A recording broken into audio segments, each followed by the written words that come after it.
Howdy, everyone. This is Brian Cartwright. This is Impossible Coin.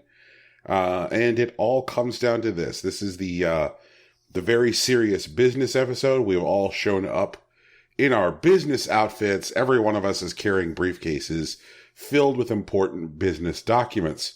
Carrying a briefcase full of business documents, and in the business cubicle, which is Ohio, Tegan Somerset. Does it matter that my very important business documents are all photographs of my best boys? That's understandable. I know why you would bring those to the meeting, because the person who read the minutes for last meeting and doing business in West Texas is Rocky Hardy. Thank you for reading the minutes, Rocky. Hey, man, I'm just here to help. All right. The business that we are gathered here to business today is Game of the Year. Not a category, attendant, adjacent, or rotating Game of the Year. We're not talking about something in Game of the Year's orbit. Today's business is Game of the Year. For those of you who didn't follow us last year, the format for our Game of the Year awards is that for all awards, we pick a winner and 2 unnumbered runners-up. ... Except, first of all, when we don't, like we did this year in our old Game of the Year category. But the place where we know that is always not the case is with Game of the Year, where we select 10 titles. And then, after we've selected 10 titles, we then create a ranked list of 10. So that way, if you are an Impossible Coin fan, you can go play the 10 games that defined our year which is past. So that's why we're here today. I have brought various business papers. I have brought a stapler. I've also brought a knife, because I think I might need it. Why? Why are we bringing knives? I thought we were all friends here. Well, sometimes, Tegan, you need to use knives on your friends. Oh, rude. I'm not sure about all that. I do also have a knife. I hope to not use it today. Oh, that's very delicate. I don't have a knife. Do I need to get one? Tegan, go get your knife. Holy Tegan. shit. Damn it, I'm sorry. I forgot. Get your knife, Tegan. Jesus, I'll be right back. Okay, I'm back. Okay. I have a very large kitchen knife. Okay. Oh, Jesus. Who is responsible for reading this list of nominees for Game of the Year? You know what? I'll read the list. So, guys, our nominations for Game of the Year are Celeste, Gorogoa, Dead Cells, Iconoclasts, A Way Out, Monster Hunter World, God of War, Hitman 2, Vampire, Wizard of Legend, Octopath Traveler, Into the Breach, Donut County, Florence, Mirror, Yoku's Island Express, Moonlighter, Minute, The Awesome Adventures of Captain Spirit, Fortnite, Super Mario Party, Mega Man 11, The Missing J.J. Macfield, and The Island of Memories, Tetris Effect, Part-Time UFO, and Grease. Or Gris. Whatever. All right. Who has first incision at this list? Tegan, do you want first cut? Sure. I'm gonna cut Donut County. I would like for Donut County to live longer. What? Okay. What do you want? Let's go ahead and cut Yoku's Island Express. It didn't really hang in any other categories, so, it didn't seem to be part of any kind of, conversation except mechanics. So it feels like it makes sense for it to get cut earlier here. Okay. All right, Brian, it's your actual cut. Okay. I'm going to cut Part-Time UFO. Really? I very much enjoyed it, but it seems like a lot of the same logic. I think it needs to go earlier than later in order to be able to have a better chance of fighting the fights I want to fight. Okay. Do you want to talk a little bit about Part-Time UFO for the people who are just listening to this episode? Sure. Part-Time UFO is a super fun game which is designed by HAL, the folks who make Kirby games. A lot of folks don't know that HAL isn't actually owned by Nintendo. Just they, for years, have had a relationship where all of the work that they were doing was stuff for Nintendo, so it was very easy to think like, oh, they're a Nintendo-owned subsidiary. So they made this game that was not published by Nintendo, which is a mobile game where you are an alien who's got a flying saucer who's trying to get part-time work. It's about as adorable as it sounds. You do various jobs. Fortunately, the mechanics for the jobs are all the same, which is using like a claw grabber on the bottom of your flying saucer to stack stuff. You know, it can be books or trash, or amusingly enough, there's a level where you're stacking cheerleaders because you get a job as a stuntman on the local high school cheer squad. So you put together the pyramid for the cheerleaders. It's got a great art style, super catchy music, and is a great thing to be played in like bite-sized chunks. Because you can kind of push through a level once they start to get harder in about, 10 minutes or so, 10 minutes and change.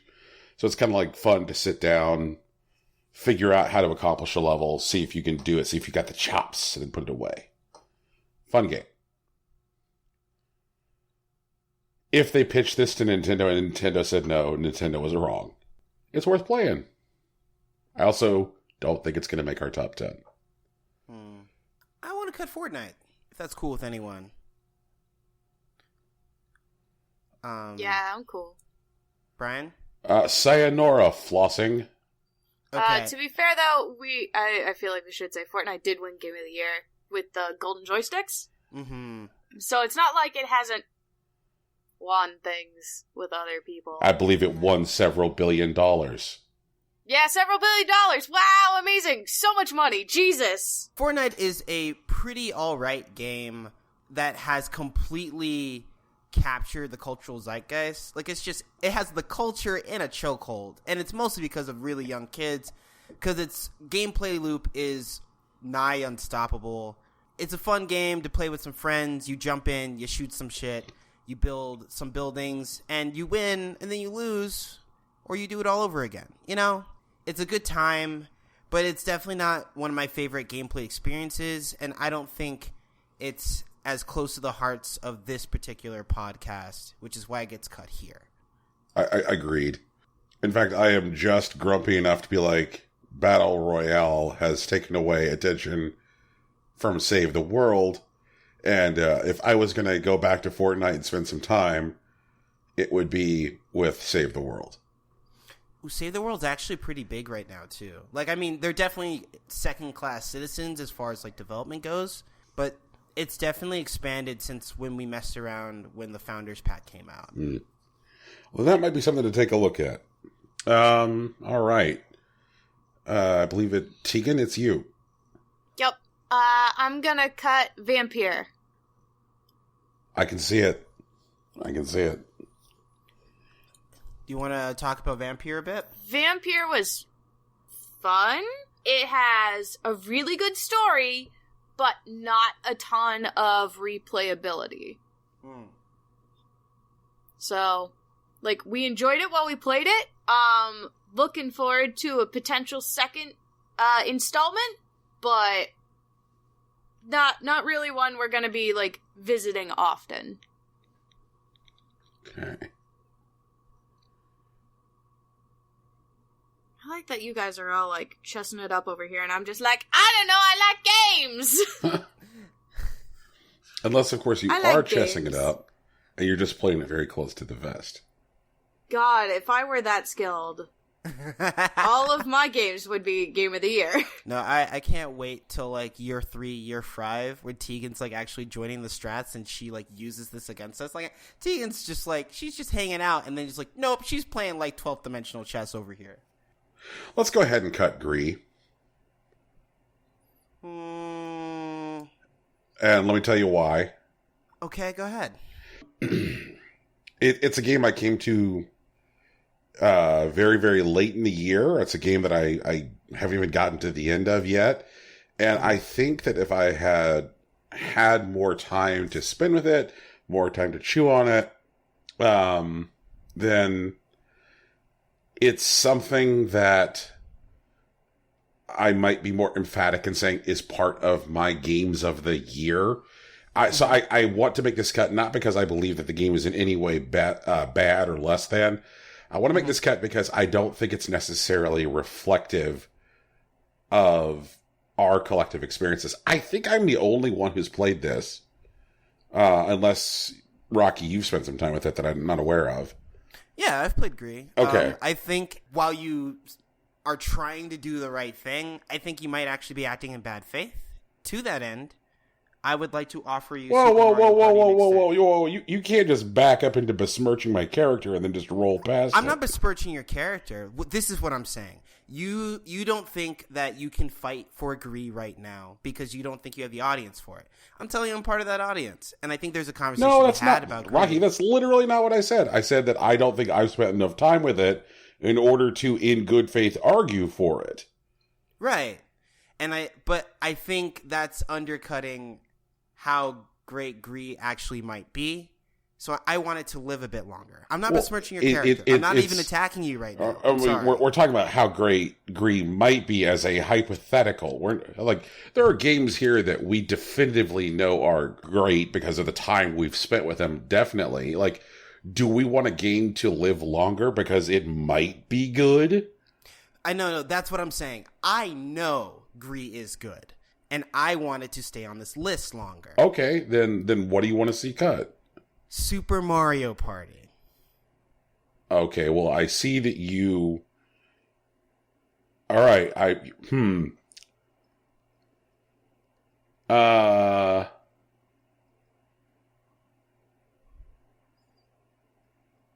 see what you're doing, and I don't appreciate it. I don't know what you're talking about. I don't know what you're talking about. He's trying to romance me with this shit.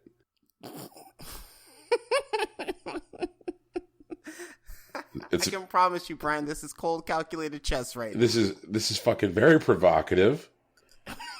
It's provocative now? And I won't stand for it. No, this is not sensual. No, you cannot cut Super Mario Party at this time. What? Are you... Okay. All right. It is Brian's No. If we were to review the minutes, there was a strongly impassioned argument made for Super Mario Party during our conversation around Biggest Surprise. It was a conversation about how this was the Mario Party that was good. That if Mario Party fans look deep inside themselves, they know that the series has been bad for a while, and that what makes this one different, what makes this one good, is that things about Mario Party that are inherently disappointing got thrown aside this time, allowing people to enjoy the game in a good, clean state. But just because that means it was one of our biggest surprises doesn't mean it was one of the best games of this year. Those are different things. And I feel like you need to be able to extrapolate, just because it's good in one category doesn't mean it's game of the year. Okay. It means it's a really good game. And that's fair. Mm-hmm. That's absolutely fair. And I'm one of those big, proponents for Super Mario Party, and I'm cool with it being cut here. So... Rocky doesn't even have anyone arguing against cutting it at this point. You're the only one who's arguing against cutting it. Yeah, and you didn't even play it, and you don't even like Mario Party. You're right. I think it's garbage. I think it's trash. So why don't you want to cut it? Because Brian doesn't trust us. He doesn't know what we're doing. He's fighting shadows right now. Oh my Jesus. It's too early for this. All right. Oh man, it's like about 3 hours before hentai o'clock. Bold of you to assume there's a hentai o'clock.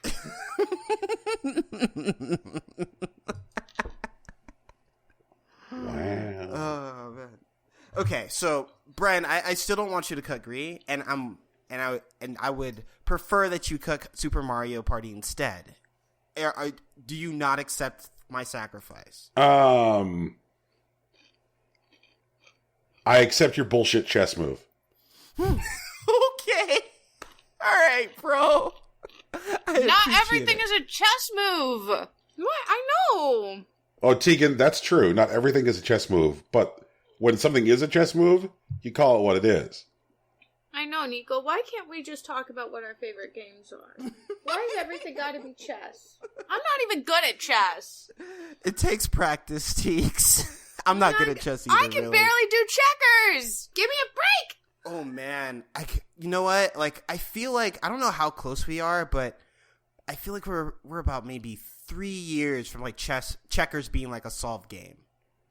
A solved game? Yeah. What do you mean a solved game? Like, you know how, like, when you play tic-tac-toe, like, people can decide how to either win or force a tie after the first move? They can? Yep. Yes, they can. What? They've been able to do that for a while. What and the it's fuck? because, like, tic-tac-toe only has a certain number of, like, states that you can map out, and someone mapped all of them out, and so they know what to do whenever something happens.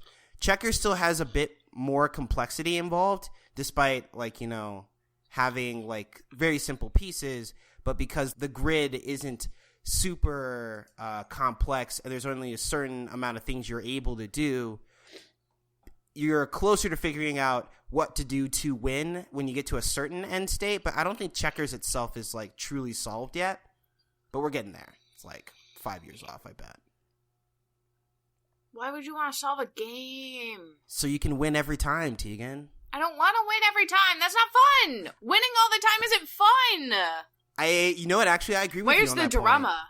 Where's the drama? But, like, sometimes it's like money, which is why, like, checker tournaments, like, don't really exist anymore.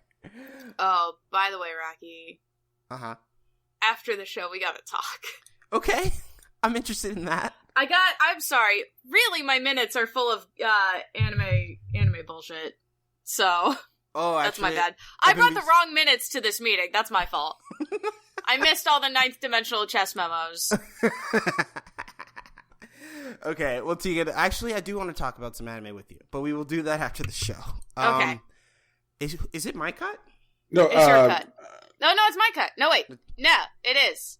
It is your cut. Brian cut. Brian accepted your sacrifice of Super Mario Party. Okay. Yeah.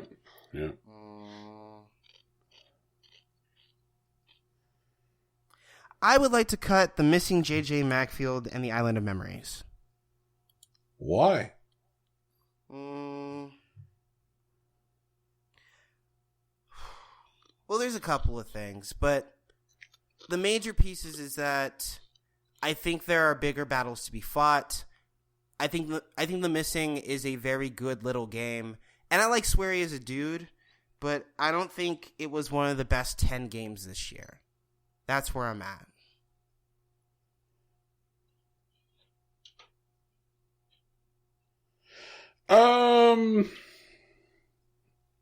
Let's cut something else instead. Okay. What would you like to offer? Moonlighter.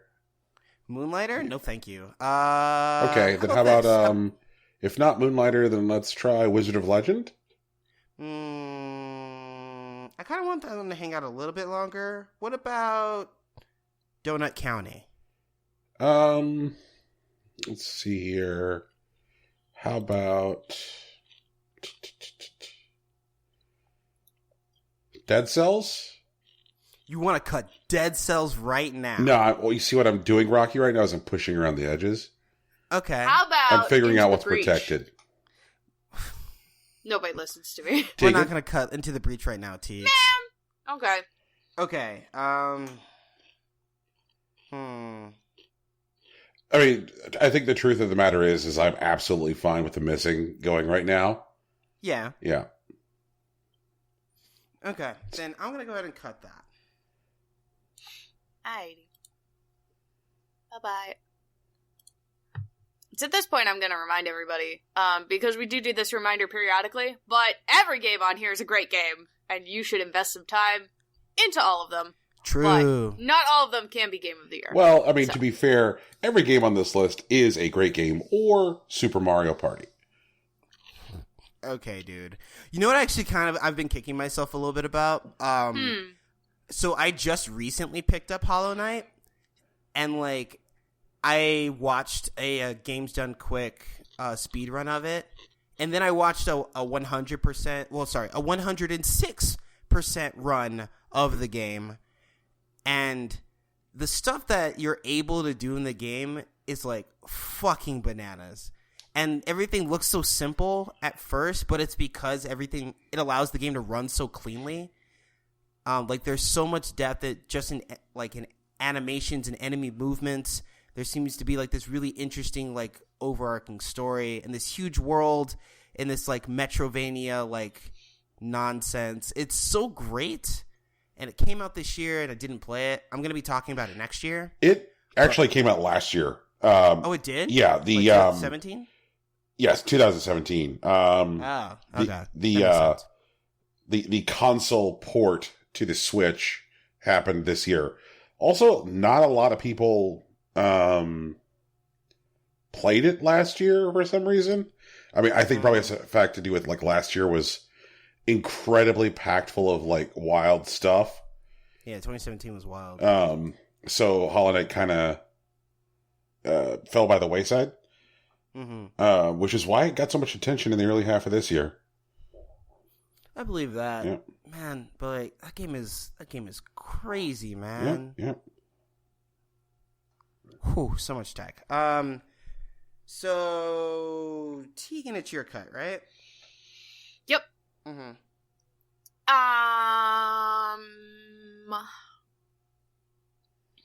I'd like to cut Minute. Let's cut Mega Man 11 instead. Okay.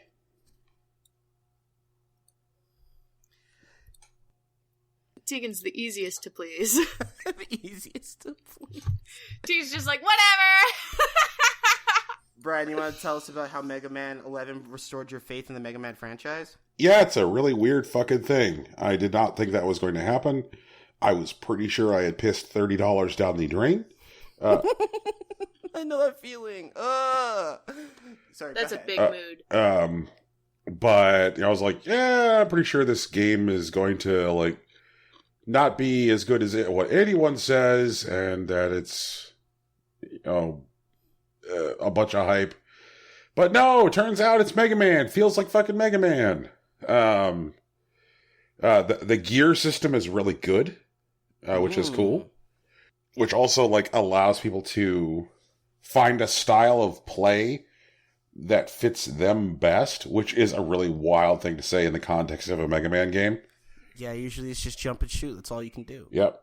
And it's still jump and shoot, but figuring out like how you want to go about executing that jumping and shooting. There's a power gear and a speed gear. The power gear allows for your shots to become much more powerful when charged than the regular Mega Buster. The speed gear slows down time. So like power gear allows you to like get into fights and end those fights quicker. And then the speed gear allows you to say dodge more effectively. So it kind of allows you to either play to your strengths or maybe hide your weaknesses. Like it's cool that like Mega Man involves tech now where you're figuring out like how you want to approach fights. Especially since like stuff like the power gear can be paired with like your weapons that you get from the bosses. So good stuff. But farewell, Mega Man 11. All right, Brian, it's your actual cut. Okay. Is anybody keeping track of how many we have left? Yeah, I am. We're good. Okay, cool. All right. Let's go ahead and cut. Let's cut Greet. I'd rather you cut Donut County. Why? Dun dun dun. Okay, so I think the major difference, and honestly, Grease's like best strength, is like the difference in art style. Like Donut County is definitely like reminiscent of like PS1-ish games, but while in some cases it may feel nostalgic, to me it just feels janky. I don't get that at all from Donut County. Donut County is like very simple and clean, and PS1 games look like a barfed series of vertices. I don't know, man. I got like, I mean, it's not like pointy, but it's definitely like blocky, at least from what I saw. Except for like, BK. BK is actually very well like rendered for some reason. I mean, I'm hearing I liked Gree's art. That's what I'm hearing. Yeah, I mean, that's the main thing. That's the thing that switched between the two of them. Like, that's the most stark difference. In terms of gameplay, like, I think Gree asked me to do more, or rather, allowed me to do more. And I definitely agree that Donut County is funnier. I feel like Gree was more poignant. I don't know. I liked Gree more as a game, I think. Okay. Did you finish Gree? Yeah. Okay. Did you finish Donut County? I did. Donut County took like 2 hours. Mm-hmm. That's true. Gree somewhere around 8, I think. Like somewhere between 6 and 8.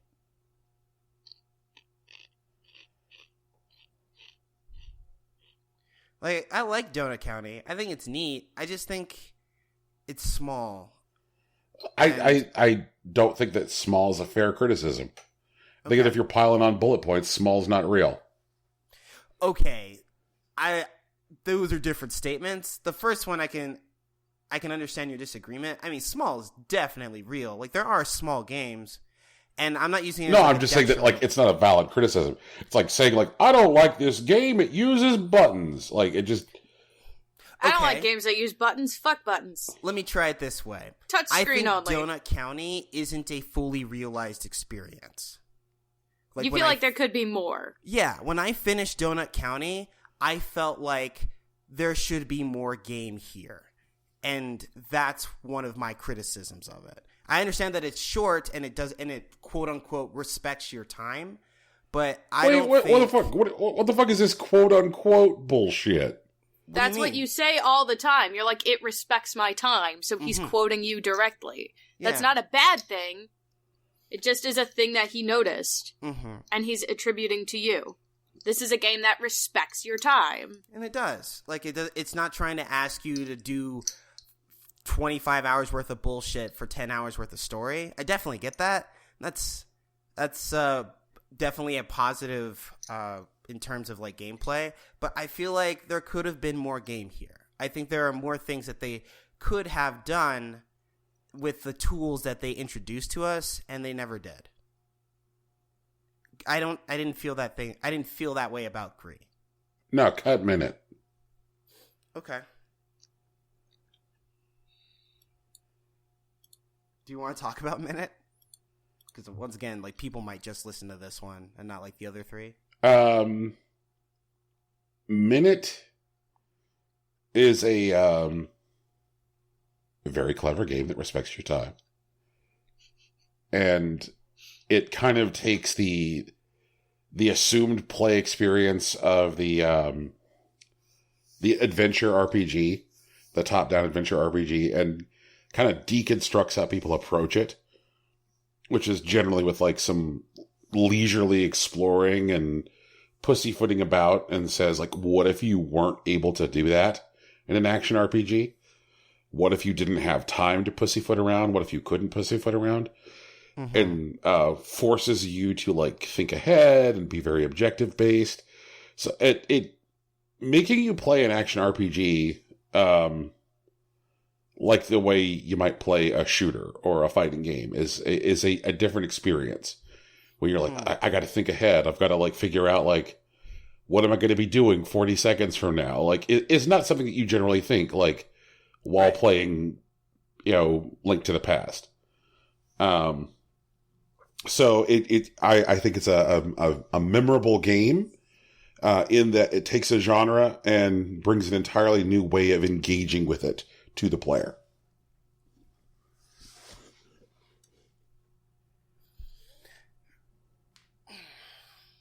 All right. I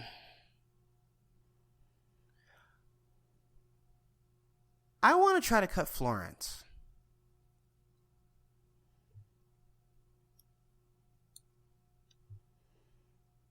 Cut Gree.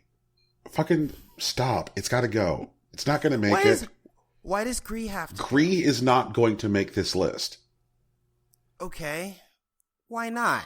I'll tell you why, Rocky. Because you are set up to defend Wizard of Legend. You're set up to defend Moonlighter. You're set up to defend Dead Cells. And there's only so many games that you can protect.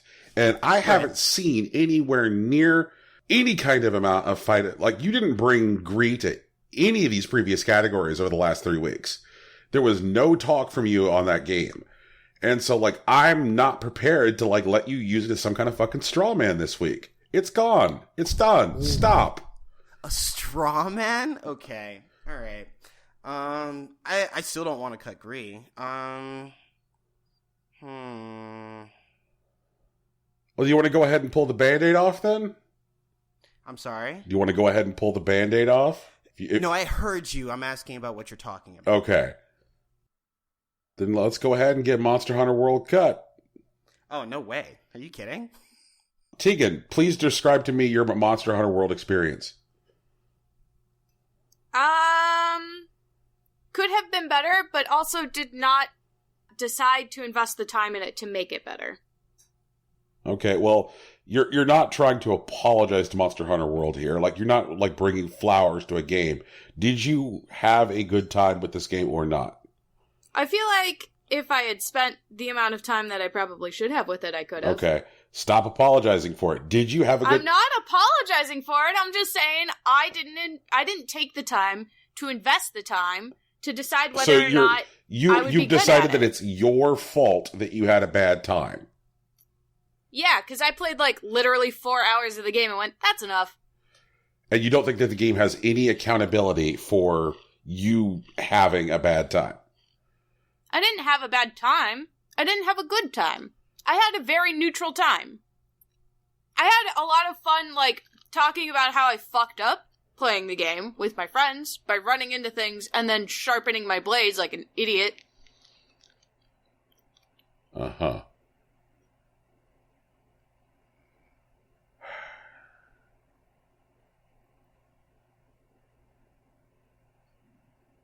You want me to say it's a bad game, but No, I don't think Tegan. it's a bad game. I just Tegan, don't think my goal is not game. for you to say that it's a bad game. That's not my goal. My goal is for you to admit that you had a bad time. That's all I want. I'm not asking for you to say it's a bad game. I'm just asking for you to say I had a bad time.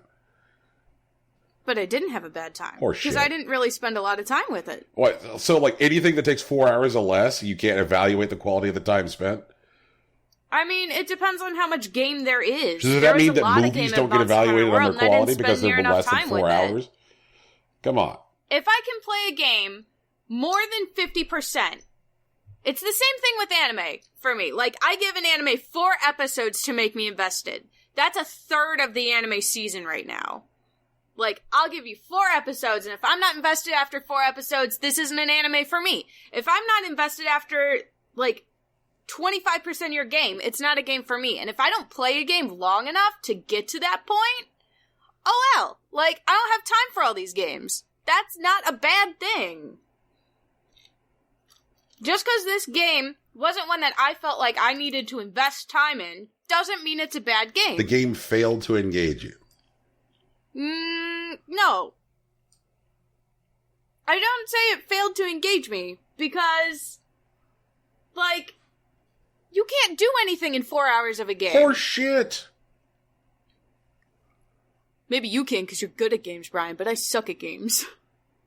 No, I'm just saying that, like, there's plenty that can be accomplished in any given game, and generally what's accomplished in, say, I don't know, 4 hours, is at the very least some level of tutorialization, which is not the Monster Hunter experience. But I guess we're not here to talk about Monster Hunter right now, because for some reason, like, Rocky is committed to Gree living as part of this, like, 9th dimensional chess. You know what? Because I don't want to have this conversation anymore. We can cut Gree because I don't know. I don't feel like fighting about it anymore. Wait a minute. What were we cutting? What was it? Donut County? That was what we wanted to die? Nope, we're cutting Gree now. Yep, it's gone. Amazing. Look at that. We cut Gree. Wow. I'm gonna cut God of War. Ooh. Wow. No one's gonna say anything. Okay, bye, God of War. No, Wait, Good hold on. Tegan, I needed a second to adjust. Give me a second. What's happening? You're cutting God of War? I'm cutting God of War, yeah. Why? Good game. Uh-huh. Played the whole thing. Uh-huh. Not my favorite game. Okay. Not my game of the year. Not my game of the year. Good storytelling. Good story. Good graphics. Not my game of the year. And a bad beard dad. But a good bad beard dad. No, a great beard dad. A great beard dad. The best beard dad out of any of these games. Because he's the only dad with a beard. Oh, man. Okay. However, just because you got a bad beard, or a good beard dad, and a great son, and an excellent lady, doesn't mean you're the best game of the year. I think there are other games on this list that are ultimately stronger. I think while I do agree that there are games that are on this list that I like more than God of War, So I think God of War gave me everything that I really want from a single player experience. It had a good story. It gave me an interesting mechanic to both learn and interact with. The gameplay was really interesting. It was funny. It was dramatic. Pulling that axe back is really fucking cool. Yeah, man. Okay. The axe feels heavy, which is nice. Can we cut Florence instead of God of War? Can we cut Florence instead of God of War? Fine. Okay. Bye, Florence. Does anyone want to talk about Florence? Florence is a really good game. It's getting sold short, but we're cutting it. Okay, Brian, if you don't want to cut Florence, then offer you can something offer else. something else. No! Alright, you know what? Fine. Fuck it. Cut Donut County. Okay.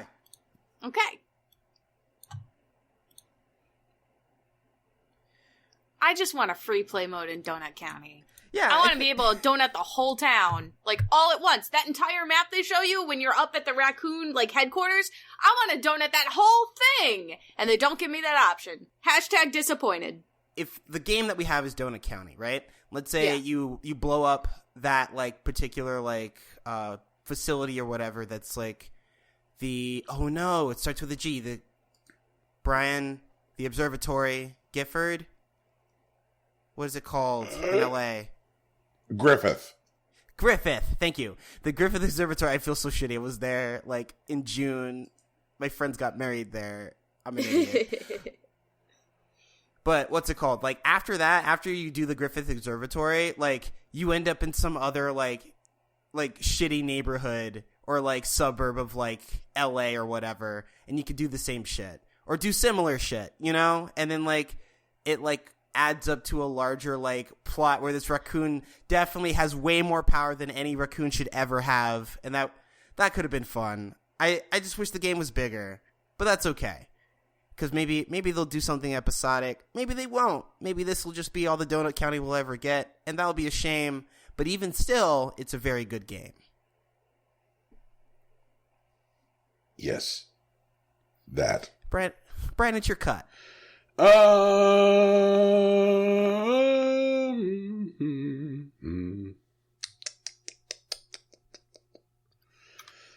See here. How many are left? We still got 8 more cuts, dude. 8 more cuts. All right. Wait, I think we're coming up on, is this 16 left? Yeah, 16. Okay. 6 more cuts. Yeah. 6 is 8. It is 8. It's just a little bit shorter. It's less of a head. It's an even number. It's divided by multiple numbers. We're all good. Let's cut Iconoclasts. Do you want to talk about Iconoclasts? Iconoclasts is a very satisfying Metroidvania experience. Iconoclast also, much earlier in the year, was kind of giving me that whole gear gating, earning powers from bosses feeling, and in a world where I thought Mega Man was dead. It was fun to experience gear gating, boss tools, and with a Metroidvania environment. the art in this game is like absolutely fucking baller. Like, it's completely gorgeous. Just like really, really just staggeringly beautiful. Robin is a fantastic protagonist, and the music is super good. Like, this is a great way to spend about 10 hours. Cool. So we're at top 15. I want to do a little bit of inventory. Yep. We have Celeste, Gorogoa, Dead Cells, A Way Out, Monster Hunter World, God of War, Hitman 2, Wizard of Legend, Octopath Traveler, Into the Breach, Florence, Mirror, The Awesome Adventures of Captain Spirit, and Tetris Effect. Yep. Seems about right. I want to cut Florence. That sounded whiny. I'm sorry. I would like to cut Florence, please. Why don't Please, Dad, can I cut Florence? Why don't we cut Wizard of Legend? Well, and this is a rare admission, Brian. I know Wizard of Legend is getting cut, and it might even get cut next, but I don't want to cut it right now because I love Wizard of Legend a lot more than I did Florence. Okay, I'm going to lay this out on Front Street. Florence is making this list. Whoo! I'm interested in that, Brian. Why is Florence making this list? Florence is making this list because of the way that it absolutely like marries a really well-told story with player experience. The game asks you to do stuff as part of its user interface, as part of the way it tells story, and the things it asks you to do end up feeling affecting as a consequence of that. When you in the game are like, I can't talk to my boyfriend anymore, it's a game, it's literally part of the user experience. Like, you're finding that you are incapable of like continuing the dialogue options. And this is all presented as an abstraction. So it's like an abstraction of dialogue presented as a user experience, presented as a literal representation of the emotional collapse of a relationship. And that's done really, really well. And so often in games will lean on cutscenes in order to tell stories because they think that they can't sufficiently engage players emotionally without that. Exactly. They're like, okay. So at this point, I have to ask, why didn't you tell us to play this game for Game of the Year? Because with every other game that you felt was this important, you've told us both to play it before Game of the Year. Well, and this game you did not tell us. Well, to play. Tegan, that was also a strategic choice on my part. Well, that's your fault then. No, Tegan, as I recall, last year there was a game that you decided was not a game. Yeah. And the reason I didn't tell y'all to play Florence was I was worried that we were going to have the same is this or is this not a video game conversation with Florence. But if you were concerned about that, but think this game should be Game of the Year, like, those are contradicting points. Either it's, no, Tegan. It's worth being Game of the Year. No, I think it needs to be on this list. I think it needs to be on this list. It's not a game, and it doesn't need to be here. Like, it's one of two. No, it is a game, and it needs to be here. Okay, then why didn't you have us play it? Because you won't think it's a game. Brian, okay, so I don't think this falls in the same territory. This isn't a walking simulator. This is different. Yeah, like this game actually asks you to do things as opposed to like press a button to pull a lever and whatnot. Like it interacts with you. Like that's actually a better statement. Florence interacts with you a lot more than you interact with it. Yeah. And that's what making a game is about, I think. I think bringing it all the way back to Tetris, like, you definitely are stacking the blocks, but when you stack the blocks, things happen, like, specifically because you stack them a certain way. And while, like, Florence gives you the room to make mistakes, and I guess, like, the Edith Finch did as well, but if you made a mistake in Edith Finch, like, nothing happened, and if you made different choices in Florence, other things did. Like, it was responsive.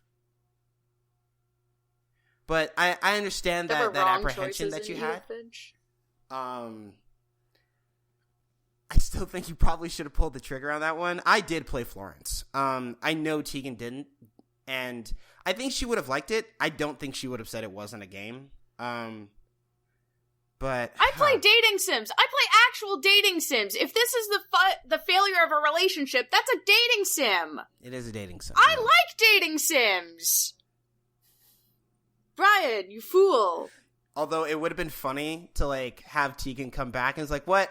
Florence is probably like the worst dating sim I've ever played. You can only pick one guy and he's only okay. And like then the relationship that would have ends. been a good conversation. That would have been funny. But like I don't think that's what would have happened. But like it could have been a conversation that we had.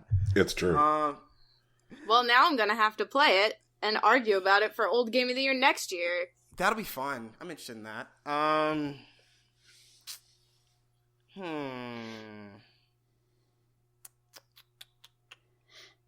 Let me see. If Brian's putting his foot in the sand on Florence.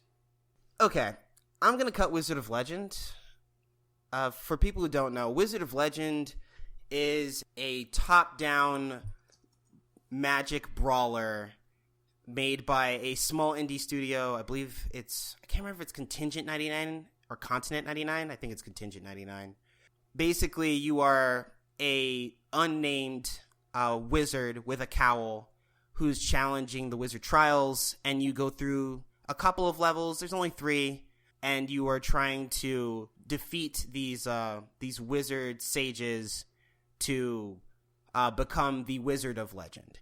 It's very light on story. The story's not super important. Mm-hmm. The important part is the toy. When you enter the wizard's trial, you fight against enemies, and you have like a basic sets of spells that are based off of elements, fire, electricity, wind, water, etc., and earth. Earth is the last one.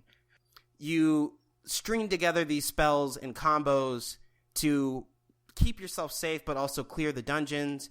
And the spells look fucking cool, man. Like, when I saw, like, the first couple of screenshots and, like, GIFs of, like, this game, I was just like, holy shit, they're making this? Like, this looks incredible. And when you play through it, the bosses are sufficiently difficult. Like, I have yet to see a single person pick up this game and face roll it. Like, that's never a thing that's happened. Because, like, the bosses have these incredible powers, and those powers can become your own. Every time you beat them, you get access to a new spell. And once you clear the game, it keeps track of your runs. You can see, like, how your loadout played out, or what relics you used, or what characters that you met to complete your run. You can do a boss rush. You can do versus with your friends. You can play the whole game co-op. So if you want to couch co-op with a friend and run 8 spells and try to take on the wizard trials, you can go do it. It's super cool. It's a game that I wish I could give to my younger self. If I gave this to, like, 13, 16, 19-year-old me, and it's like, hey, check this game out, you're gonna love it, I would have. And, like, it's amazing, and I want more of this to happen, especially from these small teams that are putting out really great products. But there are other fights I gotta fight this week. So I'm gonna cut this game here. I'm gonna let it go. Thank you for the memories, Wizard of Legend. I can't wait to see what new bosses, what new spells that we're gonna get access to. Okay. Teagues, it's your cut. 13 games left. Mm-hmm. I'm gonna cut God of War. Again. Cool. Okay. Brian's turn. For those of you just tuning in, there are 12 games left, which means only 2 cuts. So the cuts at this point are more statements about the games being cut than the games that remain. Let's see what Brian does. Rocky, cut Florence. When it comes to you, Rocky, please cut Florence, because now I'm mad that Brian didn't recommend me a dating sim. And therefore, I don't want it in our top 10. I'm going to be 100% candid about that. I'm going to see what I can do, Teagues. Okay? Okay. Oh, man. I'm going to cut Monster Hunter World. No, you're not. I don't want you to do that, man. Tough shit. We're gonna cut Into the Breach. I would rather you cut Into the Breach. We had this thing last year. Rocky wanted a game in the top 10. Brian did not. We agreed to put it in the top 10 because Brian had something else that he wanted in the top 10 that I didn't want in the top 10, and I was willing to make that sacrifice. We're gonna do that whole shit again, aren't we? Probably. Yeah, I think that's ultimately a thing that's going to happen. Brian, would you accept the sacrifice of Into the Breach over Monster Hunter World? Nope. Really? Nope. I am serious enough about Monster Hunter World not making this top 10 that if what it takes is cutting Florence, then they can both go and we can start sorting. Ooh. Okay, I mean, that's interesting, but I think I like Monster Hunter World a lot more than you hate it. I really don't think you understand the depth of my negative experience. I told you there'd be a blood price. Here we are. Oh, God. Yeah. You knew this was going to happen. No, You knew this was going to happen 10 months ago. Brian, I'm not surprised. I'm doing the math. Can you give me a second? Yeah.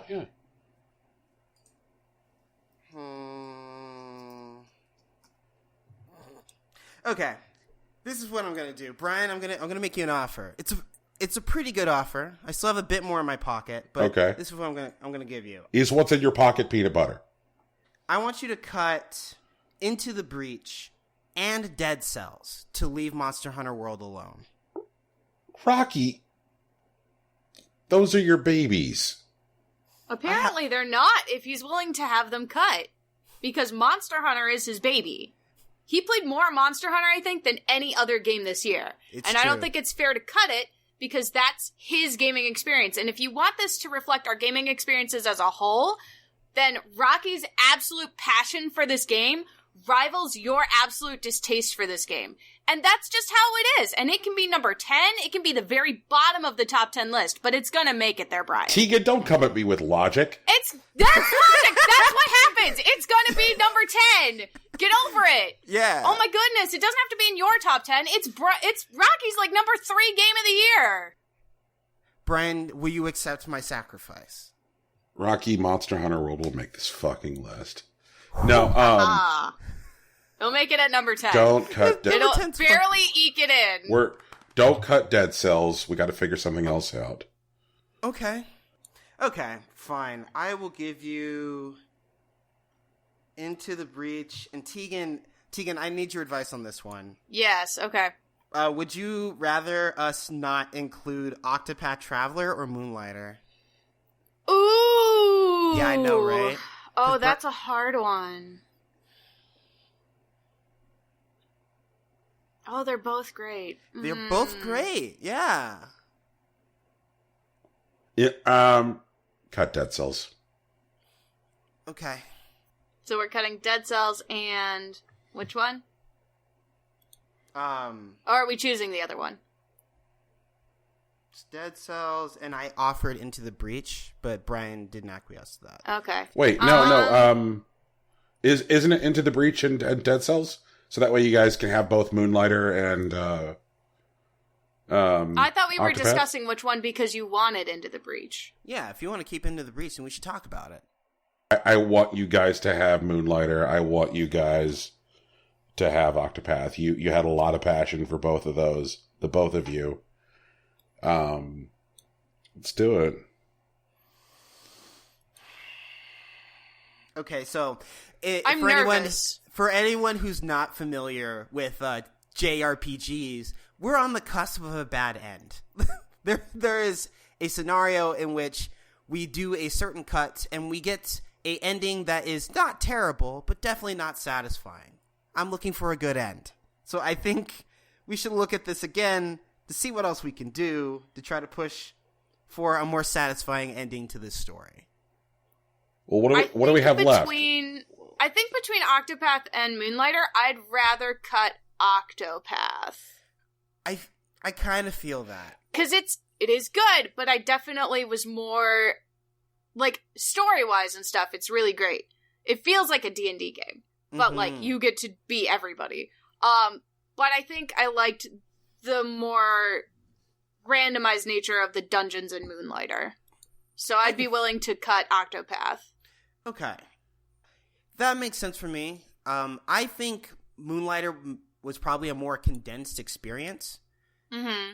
And while, Octopath actually ate up my summer. That's pretty much all I did. I took pictures of just about everything in Octopath, mostly because I couldn't take video.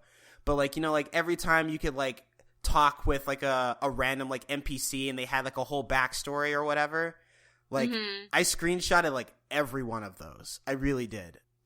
There's something like 800, Octopath screenshots in my fucking, Switch right now. But, Moonlighter felt really cool. It was this really, lived-in worlds where you could explore these, dungeons and, try to bring back the best stuff. You had to make these, internal decisions about, can I take this or do I take this? Yeah, and that was more impactful, I think. Yeah, especially, when you set up, the transformation, curses or whatever. It's like, I have this trash item. And it's like, if I transform this into this, I'm going to get so much more money. This is going to be great. Or, and then, you die in the dungeon and then you lose it all. And you're like, oh, shit. You lose it all anyway, and you're like, no. The worst. Man. It was real tough. Also, it took me a while to figure out that, you actually lose a day if you press, restart, after you, die in a dungeon. I didn't know that for, the longest time. Yeah, I didn't realize that either. Oh, man. Nuts. It was nuts. But of the two, I think I'd rather cut Octopath. So I'm really puzzled here by this. I feel like we did some counter ninth dimensional. No, Tegan. I think we're both being played. I think that what we're actually hearing here is that Rocky's framing this as some kind of philanthropy. But what it actually means is that Rocky wants Into the Breach more like, hey guys, I think we're on the verge of a bad end, but what I actually mean is that there's this game I want more, and I've got you guys fucking head game so hard that I'll frame this as me doing you a favor. No, it was definitely on the way to bad end. Man. I've played enough dating sims, I can read a bad end coming up a mile away. Brad, I'm fighting for us, man. I'm not fighting just for me. This isn't my game of the year. It's our game of the year, man. If everyone isn't sort of satisfied and also sort of upset, is it really our game of the year? No. And I'm just saying that, I don't have that much skin Into the Breach. I'm just saying that, if there's more passion for,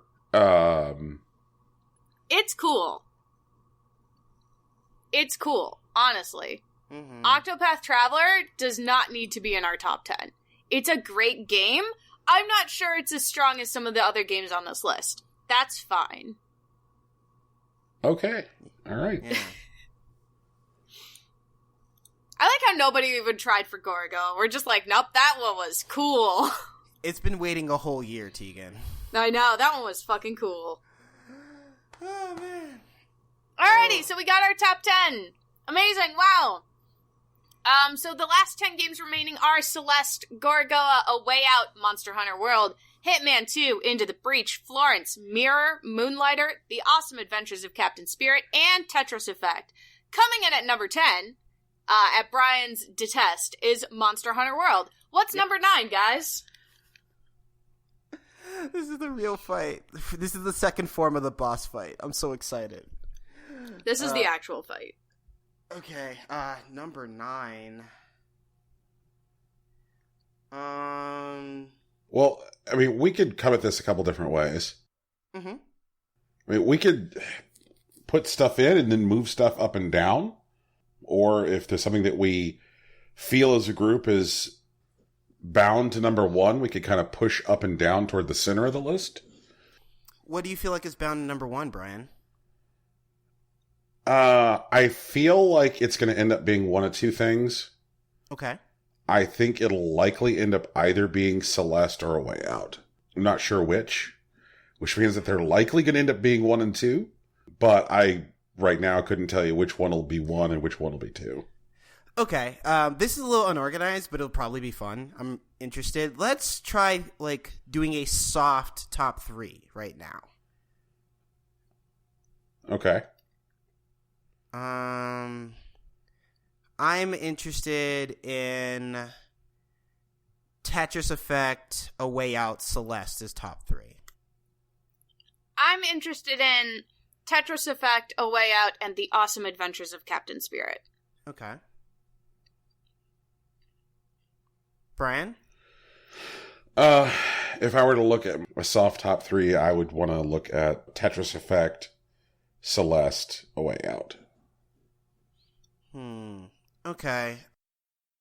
That said, I do have pretty strong positive feelings toward Awesome Adventures of Captain Spirit, so I probably want it living at like 4. Do we want to do that for a soft top 4? How do you feel about that, Teagues? It's definitely soft, like it's not in stone. Yeah, because Nothing is in stone. Right. It's actually like in understand styrofoam right now. Like we're gonna fight about it. Okay, can we just I'm gonna highlight them. Okay. So that I'm not constantly moving stuff around. Okay. Because I'm gonna end up screwing up our formatting horridly. I know that. Potential top 4. So, just to recap, our soft top 4 is Celeste, A Way Out, The Awesome Adventures of Captain Spirit, and Tetris Effect. Not necessarily in that order, just Right. in the way that they're listed on our arbitrary list. It feels like they're the ones that are going to get the least pushback for pushing higher. Right, exactly. I think number 9 should be Gorogoa. I could support that. Brian, do you think it should be higher or lower than 9? Just higher or lower than 9, I think, is an easy starting point. Well, the problem is that I'm treating Monster Hunter World as the floor, and so if I'm do I think a game should be higher or lower than Monster Hunter World? Do you think no? That's not how you have to think of this. Imagine that spot 9 is spot 10. So, do you think of the games on this list specifically, ignoring Monster Hunter World, is Gorogoa the game that you had the least amount of fun playing of the games of this list? I feel like I want Gorogoa to be higher than Florence. Okay. That's fair. Would you like to have Florence be number 9? I would like Florence to be a soft number 9. These numbers are all soft right now. Okay, hold on. Does this one have to be soft? Because we're trying to build back up to the top 4. I know. Yeah, we're trying to build up to the top 4. So I don't feel like this is a soft number 9. I feel like this is either number 9 or it's not. Right. So if you don't want Florence to be number 9, I know that's of the games on this list, Brian, ignoring Monster Hunter World because that's a negative experience for you, right. Just like Splatoon was last year. Of the games on this list, which game did you enjoy the least? Because they're all amazing games. Which game did you enjoy the least? Okay, and I don't think I'm being silly here, but I feel like the things that Gorogoa and Florence were trying to get out of me from engaging with them were very, very different, and I'm personally having a difficult time gauging which one of those is more important. Exactly, because on one one is this very interesting intellectual test, which is Gorogoa, but the other one is this very intimate emotional story. Right. So does that mean that neither of these deserves to be number 9? Would Mirror be a better number 9? Or Into the Breach? Now you're talking. Now you're talking. See, that's what you have to think about it, though. That's how you have to think about it at this point. All these games are great games. No one is saying that these games aren't great games. Let's get that Into the Breach into that number 9 spot. Okay. Is that okay with you, Rocky? Or do you think it should be higher? I'm not sure if Into the Breach should be lower than Mirror. Okay. Yeah, I mean, I definitely like have interacted with Mirror, but Brian definitely has a much more intimate experience. I feel like the reverse is true for Into the Breach. So maybe those should be like 8 and 7? Maybe. Brian, okay, so this is a different type of conversation. This isn't talking to why this game is good, because we're past that. We know these games are good. I want to talk about Into the Breach versus Mirror. I think Mirror and Into the Breach are both, okay, small experiences with a lot of depth. And from what I understand, and correct me if I'm wrong, Mirror was interesting to you because there was a surprising amount of quality to the game that you were getting. Because match 3 puzzlers, dating sims, anime titty games are not new things, but the way that they were presented, curated, and developed was so clean and bespoke that it felt like you would want to honor it this year. There's nothing it did badly. Like Okay. Yeah, like it executed on everything it attempted, which is just so completely surprising. And I kind of want to call out specifically the phrase, like, you know, like, I want Into the Breach to be higher than Mirror. Like, and this is something where I might need to reevaluate Monster Hunter World's position number 10 on this list. I don't want to, I guess, punish a game in those terms. I don't want to think of a game now I'm starting to feel bad about Monster Hunter World number 10 because I don't want to think of a game in terms of like game X needs to be higher than game Y in order to validate game X. It's not that. It's just, what did you have more fun with? You didn't have fun with Monster Hunter World. We understand that. It's like Rocky's favorite game this year. We understand that. We're taking like the extremes of both and putting it where we think it ultimately belongs as a collective. Yeah, it's an aggregate. Collectively, it is one of our top games of the year, but it's number 10. That's not a bad thing. Like, if I was going to argue about this, like, I don't think Celeste should be in our top 3. I don't. I really don't. Because I didn't have fun with it. At all. And that's not, like, I enjoyed the storytelling. I loved the characters. I didn't like the game. But, that's really like, important. I understand that's important to you guys. So, in the top 3 it goes. Like, whatever, man. That's cool. I'm cool with that. I'm accepting of that. Because I liked other aspects of it, but not the game itself. Brian, speaking to your point, like, I don't think if Into the Breach were to go lower on this list than Mirror, that Into the Breach would be invalidated. That's not certainly the case. I'm saying that I personally liked Into the Breach more than Mirror. But that's just the way that I feel about it. That may not shake out in the ultimate math, because surprising enough to me, I did not do this particular math, and I probably should have. I was really worried about Monster Hunter World. But I know you love Mirror, and I'm gathering aspects of what you liked about Mirror. And I want, maybe I'm looking at the wrong variable. Can you tell me about your experience with Into the Breach?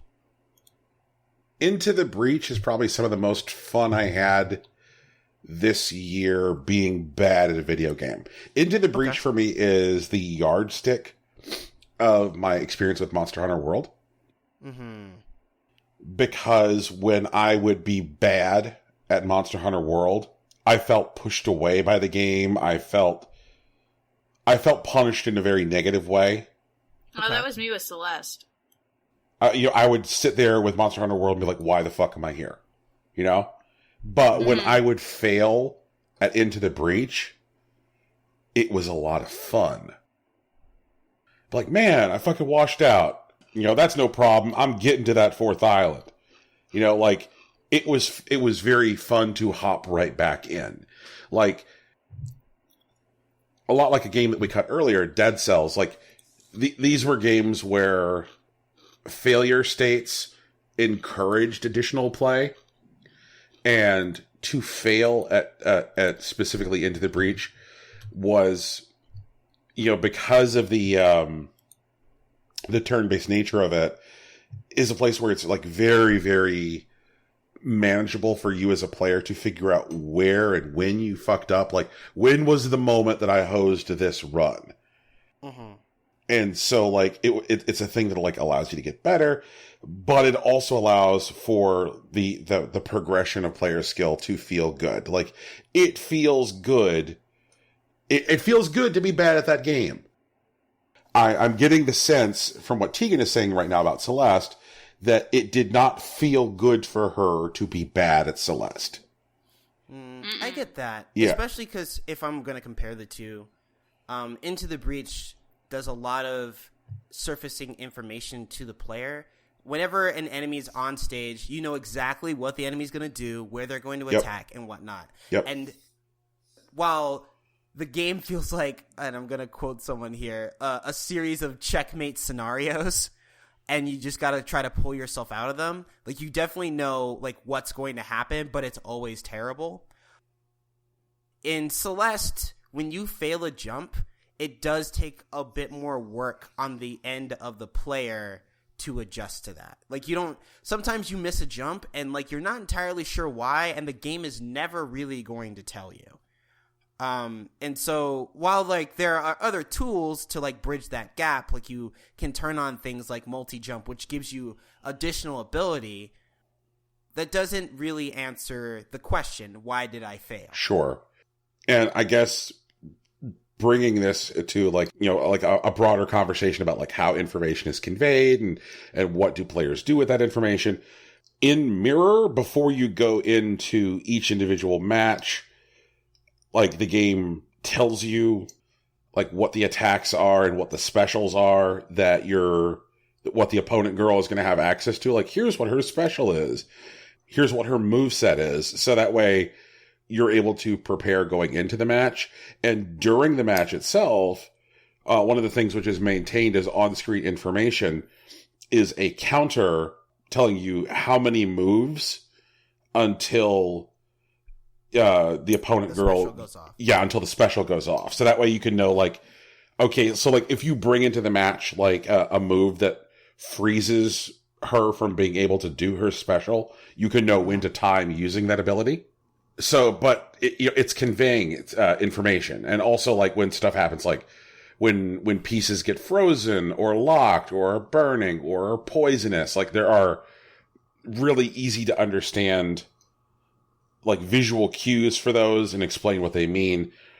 I guess something else I kind of want to, like, dig into here, Tegan, on Celeste is, how did you feel about the fact that when you got from each world, like, that there would be, like, a key modifier to how the next world works? Like, because I'm thinking about that, Rocky, and I'm thinking that for maybe somebody who's not, like, crazy into platformers, that might have been an off-putting experience. Like, you get out of World 1, and then you get to World 2, and World 2 is like, okay, now there's these, like, big sparkly night blocks that you can fucking die on. Like, yeah, like, they're that, like, that with each world they introduce, like, a different modifier. They're like, okay, now there's an entirely new thing, a different thing. Like that the experience wasn't additive. Exactly. The experience was just increasingly frustrating. Just the longer it went on, the more frustrating it got. Until I finally had to literally look up a tutorial to access the menus to give myself invincibility and double jump. Because finding that location in the game wasn't readily available either. It was amazingly frustrating. And then once I got that, then I could, like, try stuff and not worry about, well, I failed and now I have to be all the way back at the beginning. You know? Yeah. It was so frustrating. It was just like, well, now I'm down here at the bottom of this shaft, and so I just have to remember how to jump back up there so I can jump over that gap again. Like, and this time I'm going to use my double jump because I'm not going to climb all the way back up there. Mm-hmm. Also, I do want to say, like, being able to, like, restart on a single screen, it was, like, really important. Like, if that wasn't in the game, I don't think I would have finished it. Like, I mean, I definitely eventually got through it and whatnot. And there were certain screens that I just died on like 40 times. And if I had to like do like the last like 4.5 minutes of platforming just to die on that screen again 40 times until I got it, I probably would have lost it. Right. I think one of the things that I'm getting here is that it's important to all of us how a game communicates to us as players. Right. It's really important. And we're not just talking like necessarily narrative. We're talking about like when we talk to a game and we're like, hey game, what do you want from me? And if the game just looks at us and goes, I don't know, where do you want to eat? Yeah. No, I honestly, it's like, pick like a top 4 and then go. Like, and then we'll decide from there. But like, this doesn't even offer you a top 4. It's just like, fuck it. Where do you want to go? I don't fucking know. Pick somewhere. Yeah. And I feel like, honestly, I think that's at the core of like Brian's beef with Monster Hunter World, or Monster Hunter in general, like, because that was a huge beef for me. Now I know. It's like, no, I'm picking up dual blades. I'm going to run this stuff first. Here we go. And like, but like when you start out, it's like, yeah, there's 14 weapons. They're all kind of slow. You pick one, you go hit something, I guess. And then what happens is I say to Monster Hunter World, let's go for tacos. And it looks at me and goes, fine. And Right. It does. And I'm like, all right, well, fine. You could have said something, Monster Hunter World. Jesus. And it's like, no, tacos are fine. Like, I'm gonna eat tacos. It's cool, I guess. But it doesn't matter what you pick, because it's always gonna say, it's fine. It's fine. Whatever's cool, man. And it's like, look, Anjanath, I'm not hunting for fine. I'm hunting for good. You know? That's like, whenever we go somewhere and Alex is like, how about Chipotle? And I'm like, yeah, I guess we'll get Chipotle. Because I don't like Mexican, but whatever. If that's what you really want, it's cool. Oh, man. Also, like, one of the funniest things about Anjanath to me personally is that, like, the game actually corners you into, like, Anjanath. Like, Anjanath is a fire-breathing, like, T-Rex or whatever, and its numbers are scaled to a point where, like, you shouldn't have armor that you can just, like, get hit all the time and, like, survive it. Like, you should die in about, like, 4 to 5 hits.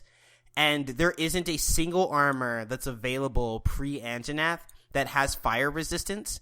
So it's designed specifically that if you get hit by that fire breath, it's almost certainly a one-hit kill.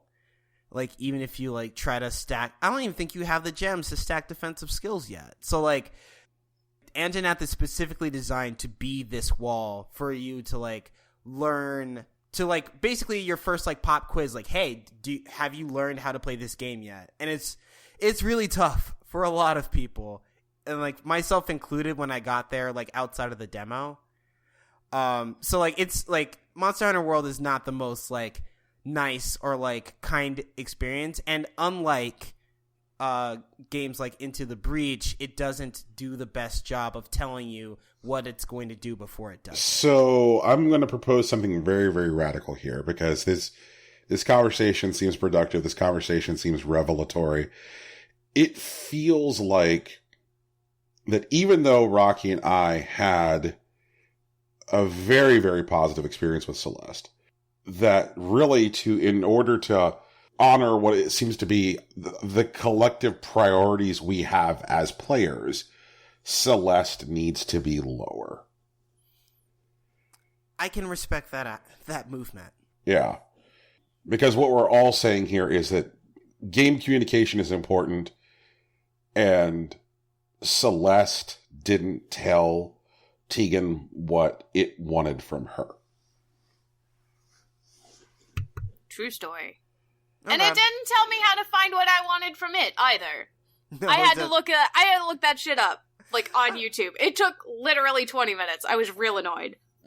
I don't think it talks about menus, like, at all. Like, It didn't! Yeah. It didn't at all! It's like trying to find the fucking training mode in Smash! Fucking impossible! Wow! Amazing! Jesus. Annoyance. Okay. So Celeste, guys, I love you. I love you, darling, but please. wait, so what are we doing about number 9, guys? Like, how are we going to do this? Okay, so Brian's had to reevaluate his entire strategy. Yeah. Oh, man. again, like I think that we shouldn't get attached to these soft numbers. We should just put stuff in. Let's just go ahead and put Celeste next, and then we can move stuff up and down according to it. Okay, so you want to put Celeste as a soft number 9. Sure. Again, like I don't think we should necessarily be replacing. Like I wouldn't have say highlighted Florence and replaced it with Celeste there. I'd just put Celeste next, and we can move stuff up and down. Like we kind of want to get a loose 10 down, and then just start moving up and down. You know. Okay. Yeah. You can't get a loose 10 down if there are 2 games next to each other. That's not a loose 10.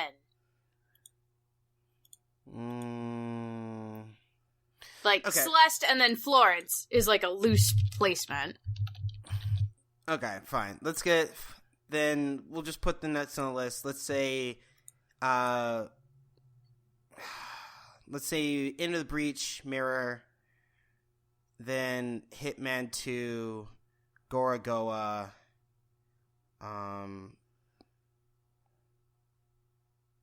and then Awesome Adventures, A Way Out, Tetris Effect. Soft 10. Like that? That's a soft 10. And now we can start pushing up and down. Right, Okay. exactly. Brian, now what that do you they're wanna all push? in somewhere. Tegan, please finish your sentence. It's going to drive me nuts. Oh, I was just saying, now that they're all in there, that's a soft 10. Thank you. Okay. Okay, Bran, what do you want to push? Brian's like, I'm surprisingly pleased. I want to see Hitman 2 move up above Gorogoa. I'm cool with that, because Gorogo was challenging but fun, and Hitman 2 is fun but challenging. Okay, so we're flipping 5 and 4 right now. Yeah, like Hitman 2 is a mechanically perfect puzzle game. It just... That shit's wild. I understand and respect the fact that, like, they perfected the formula in 2016 and that this is more of that formula, but there are some exciting new toys that, like, broadened and... The gameplay experience. Exactly. Yeah. I feel like that's fair. I want to push Into the Breach above Gorogoa. Ooh. Whether or not that moves past Mirror is a moot point at the moment, but that's what I want. I think Gorogoa, while a mechanically perfect puzzle game... Oh, the thing I called a mechanically perfect puzzle game was Hitman 2. Oh, Yeah. okay, Yeah. Sorry. My bad. Hitman 2 is a mechanically perfect puzzle game. Gorogoa is an art puzzle game. Okay. Because I actually think Into the Breach is mechanically perfect, and to the point where I see a lot of similarities between Into the Breach and Hitman 2. Like, you can definitely, when you are playing Hitman, go, okay, how did I end up in this dumb firefight with these guards? I know exactly when that happened. It's just always that movie, so you're wondering how I got here. Yep. Right. Record scratch. Yeah. Like, it's both of those are games where there are tons and tons of, like, indicators as to, like, the game teaches you why you're a fuck up. Which is super helpful. Information. Yeah. I wish the world taught me why I was a fuck up. That would be really useful. But that's a whole other thing. We'll do that later. So I'd like to see Mirror move above Gorogoa.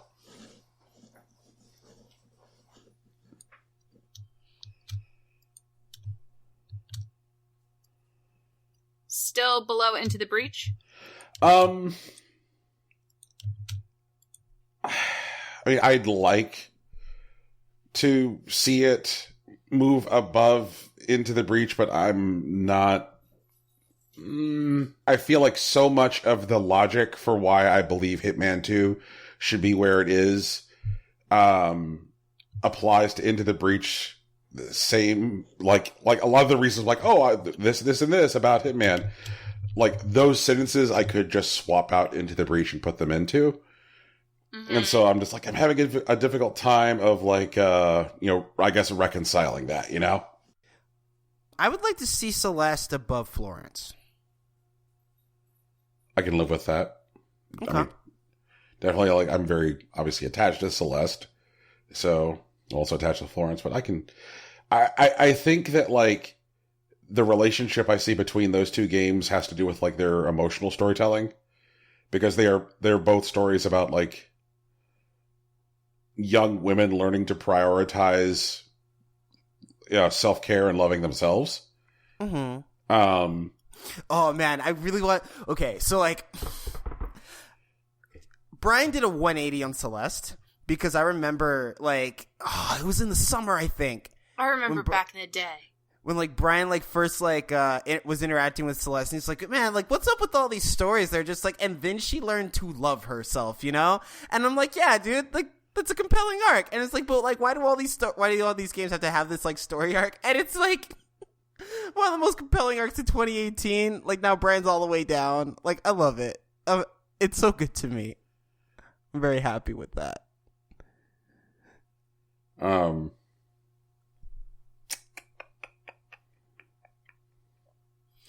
Tegan, how you feel about this list? So far, I'm okay. Okay. I kind of want to move Tetris Effect above A Way Out, but I also understand, like, we all had a fucking blast playing A Way Out. That 1 and 2 conversation's pretty big. I'd like to mess around with that a little bit. That 1 and 2 conversation is, I think, going to be a little tough. I'm pretty satisfied with the rest of this list, but I think,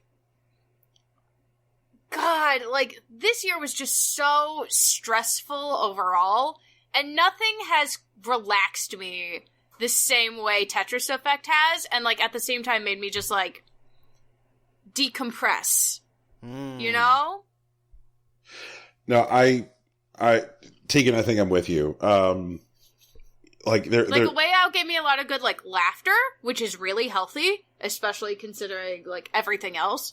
And, like, I had a blast with you guys, which is also, like, a good, like, couch co-op game that you can play with people who are in possible distance from you is great. But, like, I appreciate the decompression effects of Tetris Effect more than I appreciate the guffaws in A Way Out.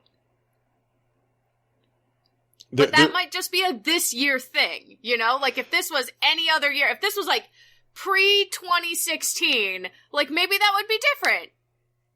But, I don't know. I mean, there is a reason that, like, mental health care professionals give returning soldiers Tetris.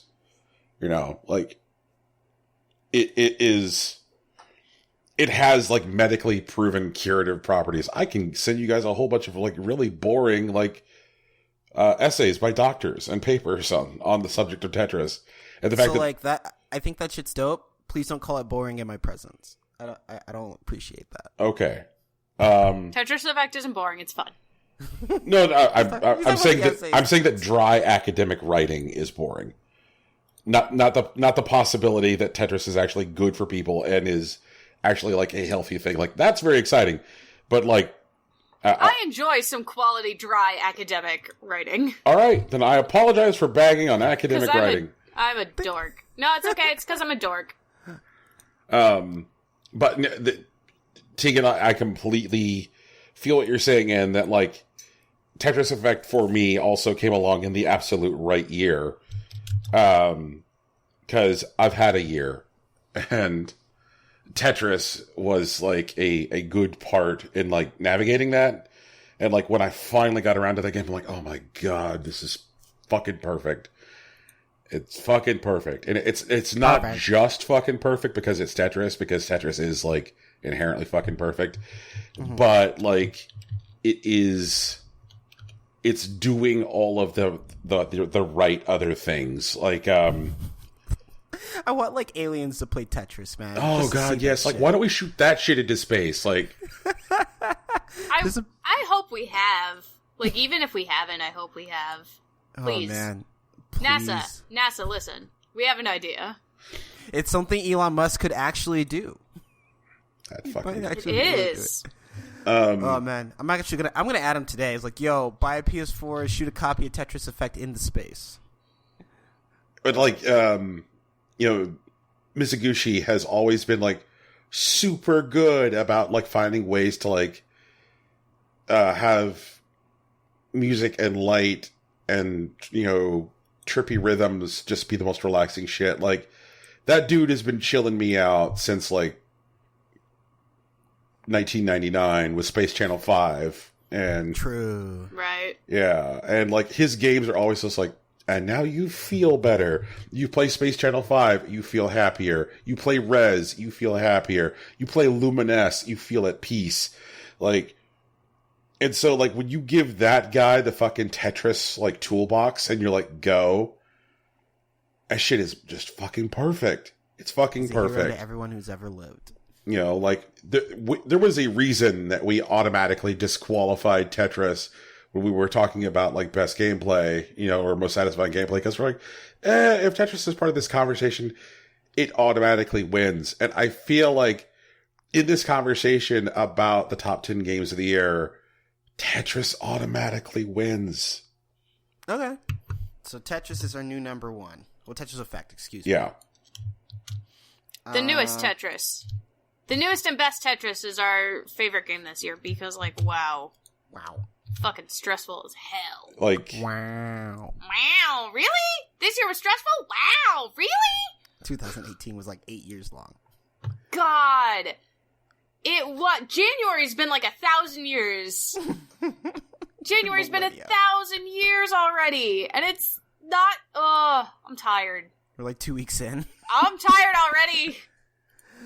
Okay, Brian, how do you feel about the rest of this list?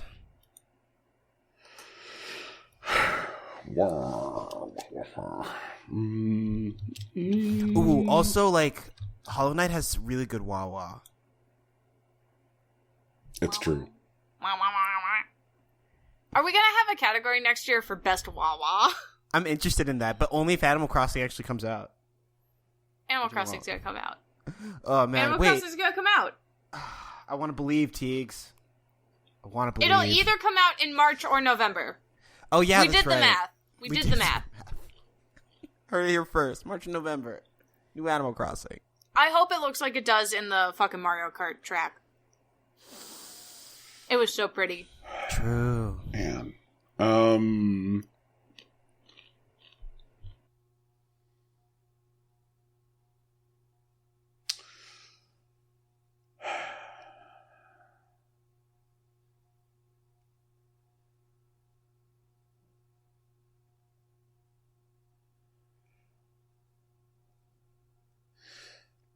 How would you guys feel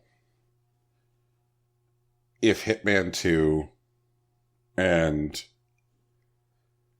Mirror swapped positions? I didn't play Mirror, so I don't know.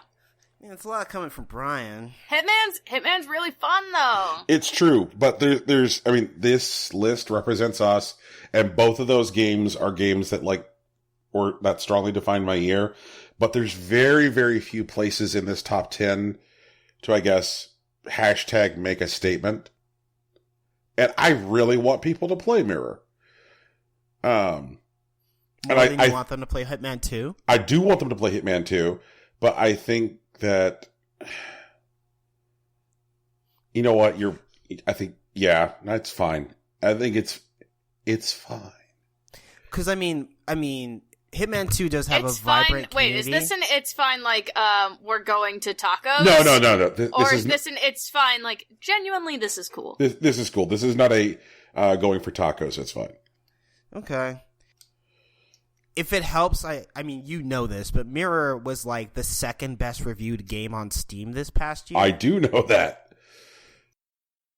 So, like, the word is definitely getting out there. And to be fair, I think Hitman 2 probably needs more plugging right now because the sales numbers haven't been great on Hitman 2. Yes, play Hitman 2 and play Mirror. Actually, play these games. Play these games. Play these games. Please play our games. These are, we didn't make any of these games. They're not paying us to say any of this. But we would like for you to play them. Please pay us to play games. That would be dope. I would definitely be amenable to that situation. There's something I kind of want to call out looking at our top 10. Mm-hmm. Which is... Wait, before you say that, I want to recap the top 10 as it currently stands. Sure. Our current top 10, it's not quite in stone yet, but where we're at is number 10 is Monster Hunter World. Number 9 is Florence. Number 8 is Celeste. Number 7 is Gorogoa. Number 6 is Mirror. Number 5 is Into the Breach. Number 4 is Hitman 2. Number 3 is The Awesome Adventures of Captain Spirit. Number 2 is A Way Out. And number 1 is Tetris Effect. Brian, what you noticed about the list? I'm looking at the number of games produced by independently owned, indie studios and AAA experiences, and man, like, I would have to pull up our top 10 from last year, but I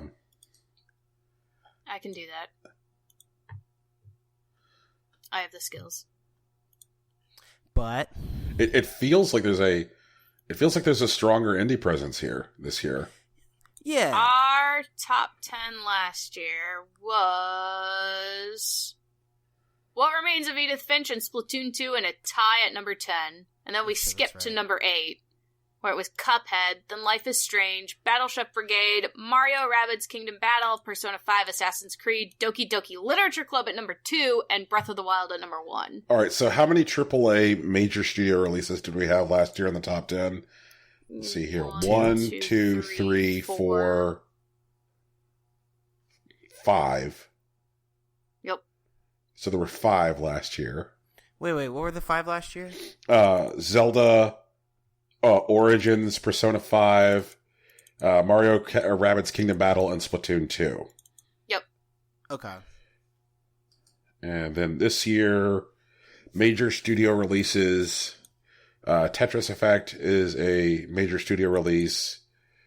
Hitman 2. Monster Hunter World. And there we are. Do we count A Way Out? Because, it's a weird project. Yeah, it's a weird case. Okay. But yeah, A Way Out tentatively. I think, but also I don't think anybody expected much, and then was like, "Wow, this is a game." True. Like a game. But I think our top 10, or in the podcast space in general, shouldn't represent AAA stuff, because one, AAA stuff doesn't need any more visibility. It's already out there. We're supposed to highlight our curated experience by casting a wider net. Because there's definitely people that may have heard of Gorogoa and just never picked it up. I don't think there really is anyone that's involved with games that hasn't really heard of Celeste yet. But there are definitely people who walk into a GameStop and not really know to look at Celeste. So I think we're doing our job here. I think we're providing a meaningful service. Cool. How do we feel about this list? Wait, are we done? Do we think we're done? I like it. I'm trying to think. I don't have any negative perceptions of it at the moment, but I don't feel overwhelmingly positive. And I'm trying to see if there's more negative to deal with or there's more positive to be had.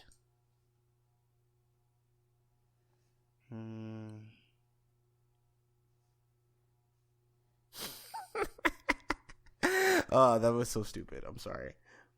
What? No, I was gonna be like, okay, so guys, I have an idea. Just hear me out. what if we move Monster Hunter World to number 3? Like, in complete jest. You know, it just would have been, like, the dumbest shit ever. But, like, that's not what we're doing. Okay. What if we move Florence to number 7? What if we just switch Florence and Gorgoa?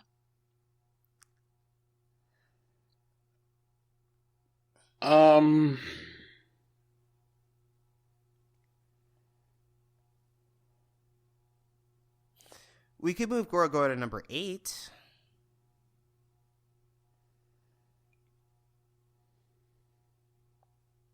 Let me moving up Celeste.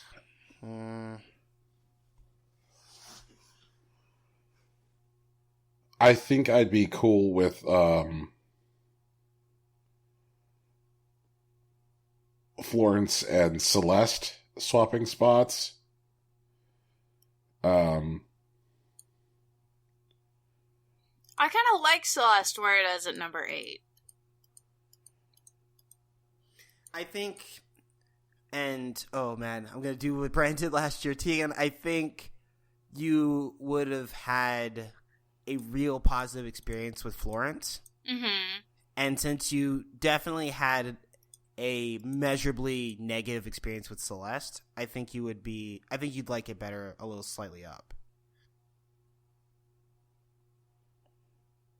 So no, you didn't play Florence. I like Celeste more than I like Florence, but like, do you think I'd be like impassioned about it? Do you think I'd be shouting the way I was last year about how the other game wasn't a game, but I'd be like, this is the best game ever?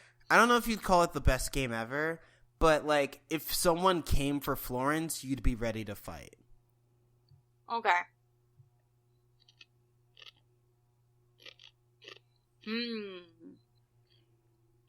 But that's all, speculation. Right.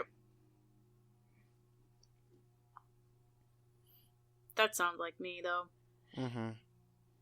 Is it weird that, like, so, when you were talking about Florence, and I was, like, I Googled, like, some still images of it, and I was looking at it, and I'm like, I think I recognize that artist. Like, I think I follow that art person. Wait, really? Yeah, I think I do. It's a very pretty game. I really liked making I don't know what they're called, but how you took like the papers over the stencil to like color like the sailboats and whatnot. That was neat. I liked that.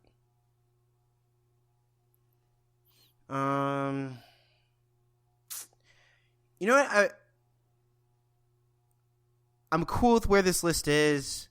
I can't say that I'm completed and happy about it, but I don't know what else to do. It's kind of where I'm at.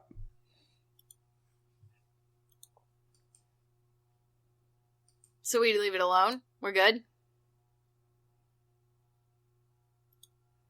Yeah, let's leave it alone. We'll aim for fireworks next year.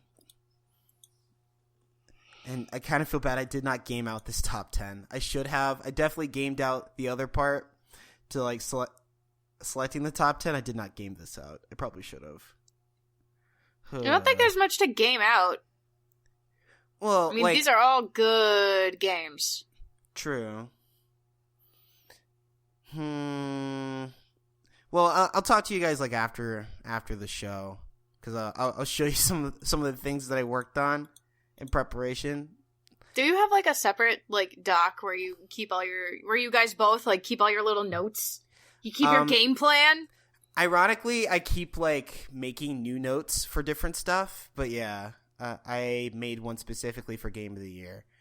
I should have made one for Best Moment. That probably would have gone a lot faster, but yeah. Okay, so guys, Impossible Coins top 10 video games of 2018 are number 10, Monster Hunter World. Number 9, Florence. Number 8, Celeste. Number 7, Gorogoa. Number 6, Mirror. Number 5, Into the Breach. Number 4, Hitman 2. Number 3, The Awesome Adventures of Captain Spirit. Number 2, A Way Out. And Impossible Coin's Game of the Year of 2018 was Tetris Effect. Dun dun dun!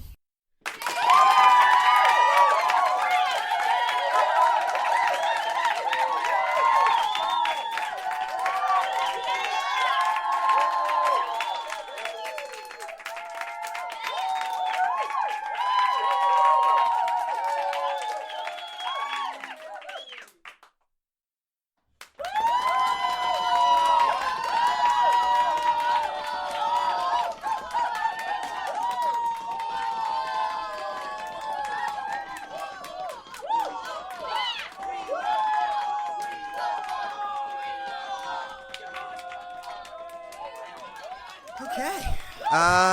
Woo!